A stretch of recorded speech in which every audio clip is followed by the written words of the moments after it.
നമസ്കാരം. ഇന്ന് ജൂൺ 19 വായനാ ദിനം. കേരള ഗ്രന്ഥശാല പ്രസ്ഥാനത്തിന് തുടക്കം കുറിച്ച Shri P N Panicker 1909 March 1 Alappuzha ജില്ലയിലെ നീരാമ്പേരൂരിൽ ജനിച്ചു. ഗോവിന്ദൻ പിള്ളയുടെയും ജാനകി അമ്മയുടെയും മകനായി ജനിച്ചു.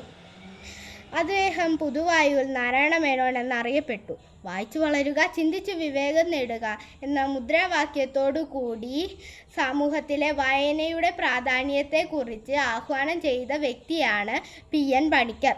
ചെറുപ്പം മുതൽ തന്നെ വായിക്കാൻ സമയം കണ്ടെത്തിയിരുന്നു.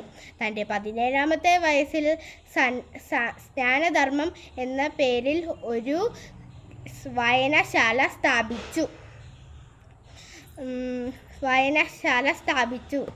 ഗ്രന്ഥശാല ഇല്ലാത്ത ഒരു സ്ഥലവും കേരളത്തിലുണ്ടാകരുത് എന്നായിരുന്നു പണിക്കരുടെ ആഗ്രഹം.